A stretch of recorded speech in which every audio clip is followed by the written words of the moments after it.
Welcome to our presentation about the virtual academic culture. Let's begin by going over the outline of the presentation.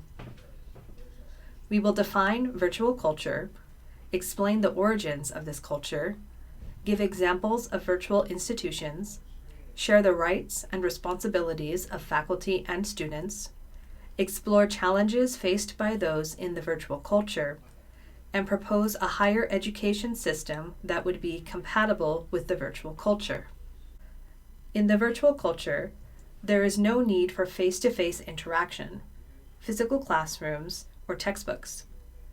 Technology is used to connect a diverse community of learners at a global level, and information and learning opportunities are accessible by anyone at any time. Now that we have defined virtual culture, let us look at its origins. With the advent of computers in the 80s and the mainstream availability of the internet in the mid-90s, some academic institutions incorporated these tools into their curriculum and instruction. As information became more widely accessible, knowledge replaced industry as a valuable commodity in the economy, which correlated with the rise of the dot-com industry in the 90s. New technologies allowed institutions to operate beyond traditional organizational boundaries. Faculty were able to connect with other organizations outside of higher ed, with other educational institutions or corporations around the world. Technology changed the way we think about education and knowledge. Everyone can generate knowledge, and they can share it through media like wikis and blogs.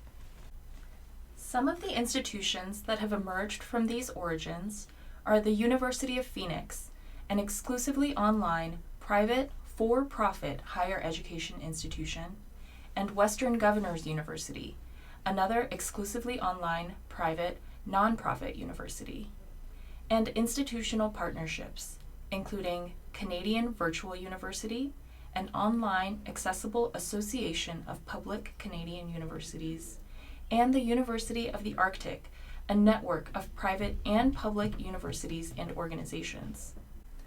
Within these types of virtual institutions, faculty and students have certain rights and responsibilities.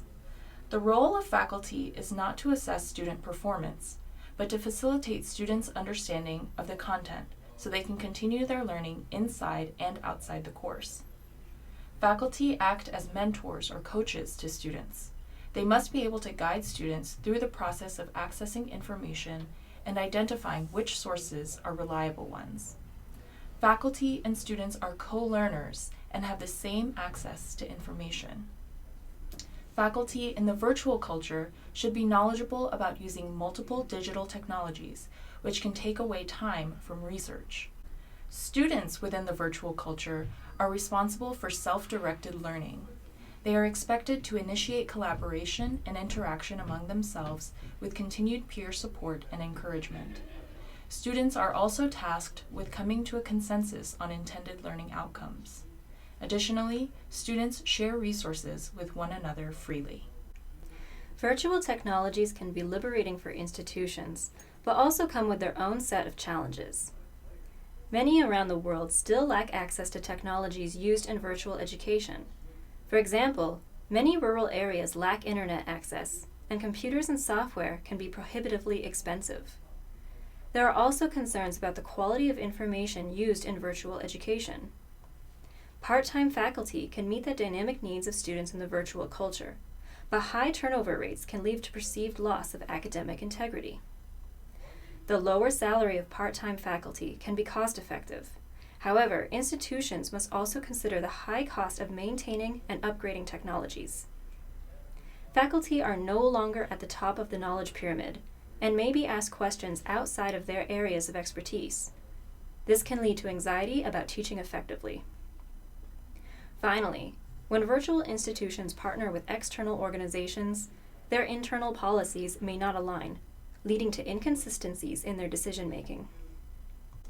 Institutions within the virtual culture fit well within a mass, highly diverse public and private higher education system.